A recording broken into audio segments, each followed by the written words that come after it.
Epistemology is one of the 4 topics you'll look at in philosophy A-level. It's not really something you'll find elsewhere in the school curriculum.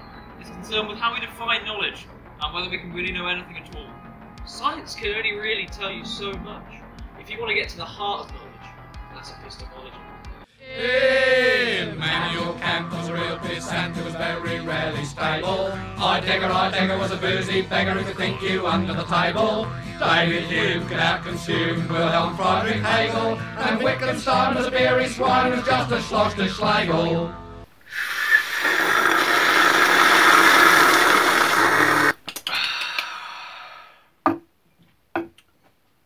Does the world exist? Is there actually an outside world? Can we know anything at all? Why is Primus the best band? I don't know. Go! Now, all of these questions, and more, are attempted to be answered by the philosophical school of epistemology. Now, epistemology takes a look at knowledge, but for the purpose of this video, we're going to be looking at one of the central concepts, perception. The first thing to look at is direct realism.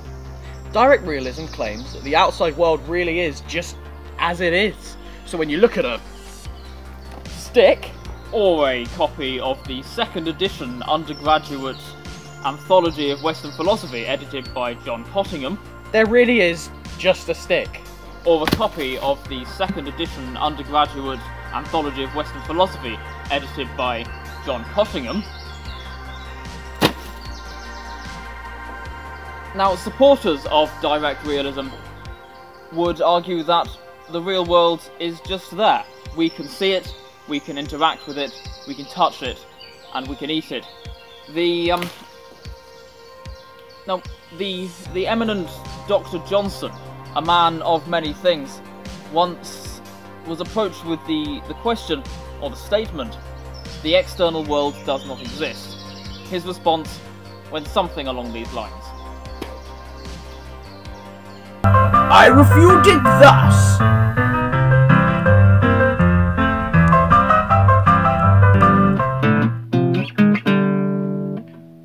There are several issues with this, however.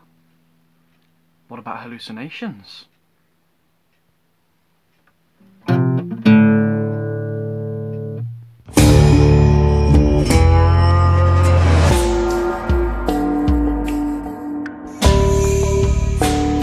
Hallucinations are all contained in the brain. You wouldn't say that your sleep paralysis demon actually exists, would you?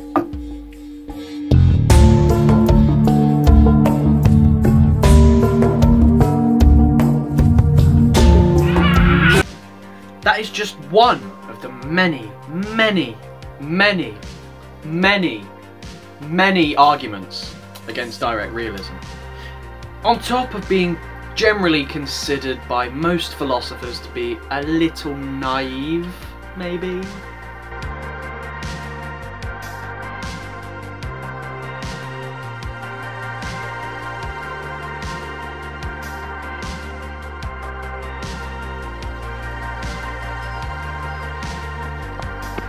Excuse me, sir. Do you believe that the world exists? I do indeed think that you can touch the world, you can see the world, it must mean the world is really real. Excellent. Go!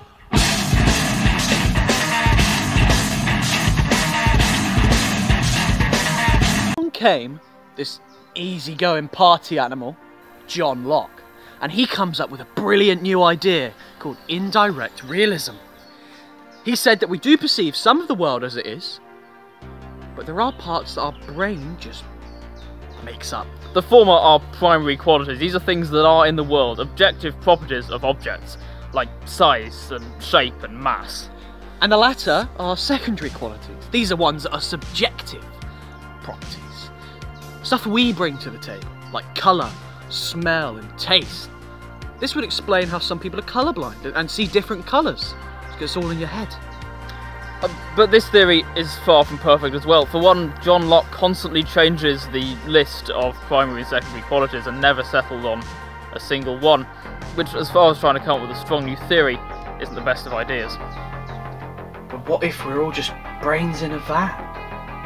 Every sensation of the outside world being nothing more than electrical impulses to the brain. Now, Locke couldn't respond to that quandary either. And swooping all the way from Ireland comes Bishop George Berkeley to save the day. He comes up with a theory known as idealism, which seeks to put both direct and indirect realism to rest. Here in Ireland, the place of Ireland. Bishop Berkeley's birth. Definitely Ireland. Now, Berkeley argues that there is no difference between primary and secondary qualities. He says that all we ever have are our own perception of things, and that everything is either a mind or a mind-dependent object. Esse est percipi. To be is to be perceived. Now, Berkeley doesn't say there isn't a real outside world. He merely argues that we can never know the real outside world, and we only know our interpretation of it. But remember, he is a bishop, so you better believe he shoves God somewhat unnecessarily into this argument. The reason we all share the image of things like trees and mountains, even though apparently we all have our own projections, is that there is something that projects these concepts into our brains. And the reason that the world still exists when we're not looking at it, and when you walk out of a room it doesn't stop, is because God is always perceiving the entire world. And the higher consciousness he's talking about is God. He believes that God allows us to see a uniform outside world that appears to us like reality.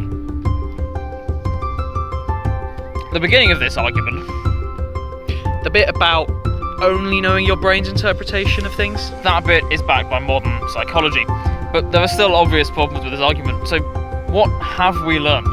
Can we really know that there is an outside world or not?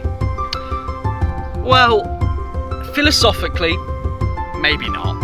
I mean, philosophical skepticism a bit much though, isn't it? Surely, the outside world we regularly perceive on a regular, everyday is good enough, yeah? No.